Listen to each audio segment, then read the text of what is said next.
गुरु रूपी साध संगत के चरणों में प्रणाम। मैं अच्छा हूं, जीव के अंदर क्या भाव आ जाता है जब वो एक नीचे की प्रवृत्ति से ऊपर उठता है, थोड़ी अच्छाई करनी शुरू करता है, तो उसमें भी भाव आ जाता है मैं अच्छा हूं।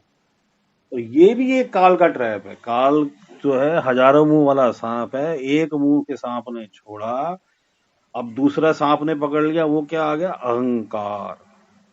आई एम ए गुड पर्सन। आदमी में क्या आएगा? ये मैं एक बड़ा अच्छा आदमी हूं। और ये क्या है? It's ego trap. ये एक ईगो ट्रैप है। काल यहां भी जीव को जकड़ लेता है। काल इतना खतरनाक है, इतना भयंकर है, इतना चतुर है कि ये जो तत्व है, अहंकार रूपी तत्व जो है, वो जीव को तपस्या में भी पकड़ लेता है। अच्छाई हो, मान लो उसको सेवा कर रहा है जी, उसको सेवा का अहंकार हो जाएगा। देखो जी, मैं इतनी सेवा करता हूँ। कोई दान करेगा तो उसे लगेगा यार मैं देखो कितना अच्छा आदमी हूँ, मैं तो दान करता हूँ, मैं तो भले काम करता हूँ, मैं बुरा काम करता नहीं। हाँ, इसका मतलब ये नहीं कि आपने भले काम छोड़ देने हैं या आपने दान करना छोड़ दें। इवन आप मंदिर में भी जाओगे या मस्जिद में भी जाओगे या गुरुद्वारे में भी जाओगे ना, आपको वहां भी अहंकार हो जाएगा कि देखो जी मैं रोज पूजा करने जाता हूँ, मंदिर जाता हूँ। मैं देखो जी स्नान करके ही अपना जो है कार्य दिन का शुरू करता हूँ। मैं स्नान करके, पूजा करके स्नान कार्य शुरू करता हूँ। या जी मैं इबादत करके, मालिक की इबादत करके, नमाज पढ़ के मैं अल्लाह को याद करता हूँ।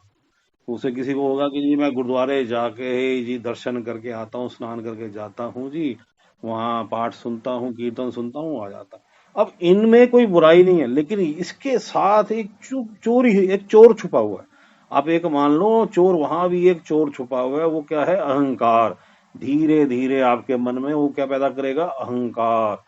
कि भाई मैं तो बड़ा अच्छा आदमी हूँ, देखो मैं कितना भला काम कर रहा हूँ। इसी में तब इस तरह ही योगी जन अगर तपस्या में लीन होते हैं तो वहां भी अहंकार हो जाता है। इस चोर से बचना है। ये जो सूक्ष्म तत्व है जो कब घुस जाए आदमी के अंदर, जीव के अंदर, कब चोरी छुपे घुस जाता है? अहंकार। ये जो अच्छाई का अहंकार, ये जो आप कर्म कर रहे हो उसका अहंकार, इवन आप परमात्मा का नाम ले रहे हो इसका अहंकार, तपस्या कर रहे हो उसका अहंकार, परमात्मा के मार्ग में चल रहे हो उसका अहंकार, या सत्संग कर रहे हो, सत्संग का भी अहंकार हो जाएगा। या आप कीर्तनीय बड़े अच्छे हो तो कीर्तनीय का भी अहंकार हो सकता है। आपने अपना अच्छाई रूपी कर्म नहीं छोड़ना, इसका त्याग नहीं करना, लेकिन उस चोर से बचना है कि जो आपकी इस अच्छाई को खा जाए। क्योंकि ये अच्छाई को आपने अपने सिर पे चढ़ने नहीं देना। क्या मन में भाव लाना है कि मैं कुछ नहीं हूं, जो कुछ हो रहा है मालिक की कृपा से हो रहा है, मालिक की दया से हो रहा है। मैं ना कुछ करता हूँ ना मेरे करने से कुछ होता है, उसकी दया है, हो रहा है, मैं कुछ भी नहीं हूँ। अपने अंदर निर्मलता का भाव लाना है कि मैं कुछ नहीं हूँ, मैं कुछ नहीं कर रहा है, जो कुछ हो रहा है उसकी कृपा से हो रहा है। काल के इस चोर से, जो आपकी जमा पूंजी, जो आप तपस्या रूपी जमा पूंजी या अच्छाई रूपी जमा पूंजी इकट्ठी की है आपने, उसको चोरी होने में समय नहीं लगेगा। क्योंकि ये अहंकार इतनी बुरी तरह जीव को गिराता है कि जीव को समझ भी नहीं आती।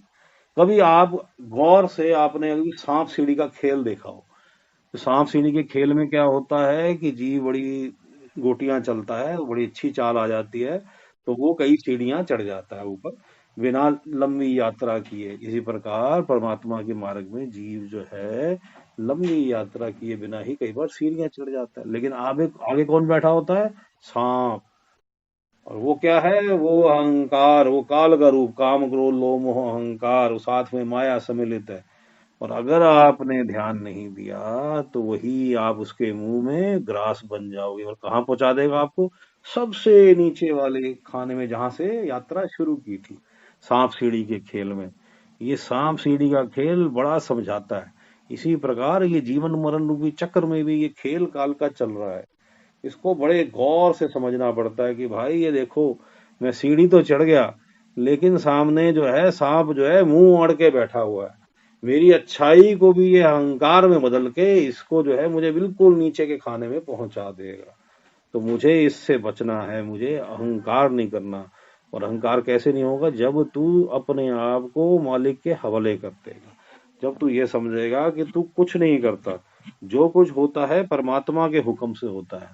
ना तूने कुछ किया, ना तू कुछ कर रहा है, ना तू कुछ करता है।